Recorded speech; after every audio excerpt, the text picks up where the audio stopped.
ability to go home with the idea that they really can't heal themselves of so many different problems in their life, that they have a lot of control, and they've taken money and time and organized their life to come on a retreat. For many people it's a big deal, financially and with time, and they go home with a sense of empowerment, and we do it in a fun way.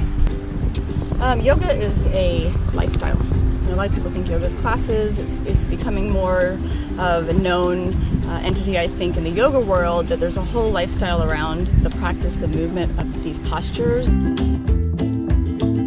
Empowerment.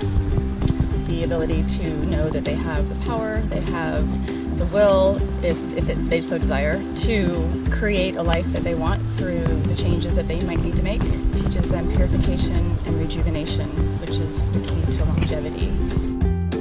When you come on a retreat and you put the time and the effort and the money aside, you potentially have someone watching your children, you find someone to cover your work, your pets, your house, all of that is a big deal. But what you go home with is something that money can't buy.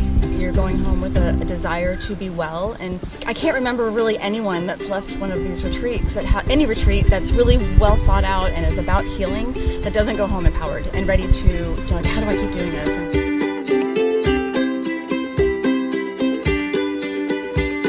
When you create a lifestyle that is based on the philosophy behind yoga and Ayurveda. Most people think of yoga more as postures, but yoga is a form of living. It's like branches of a tree.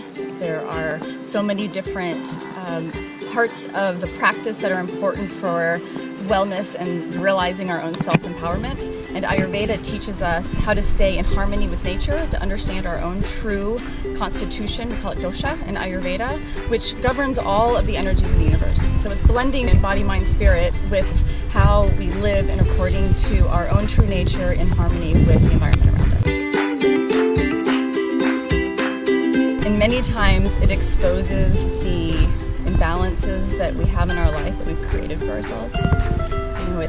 It creates an environment of all-knowing, and where you start looking in the mirror and you realize your contribution to maybe your health issues, to maybe your emotional baggage, the story you're not letting go of, to a reality that you think you're stuck in. And these times in these retreats, these beautiful places around the world with just like-minded people, shows you that there is a way out, and there is a way that you can begin to create the reality that you truly want in your life. And it's not some woo-woo stuff. It's real life. It's science. It's prana. It's the energy around us. It's connecting with that. And people go home so inspired. I cry every time. I'll say.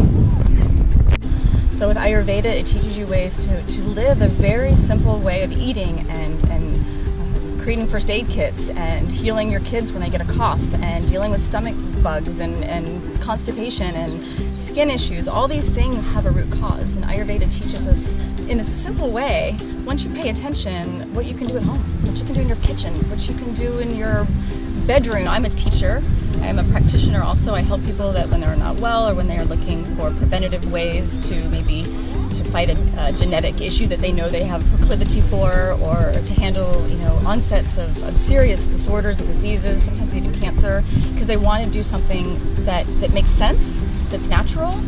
They want to do something that they have control and some empowerment over, from the teas that they drink and the herbs that they have and the oils that they use, and the way that they listen to a problem and perceive it as either a problem or an opportunity. I mean, it changes how you think. It changes your reality.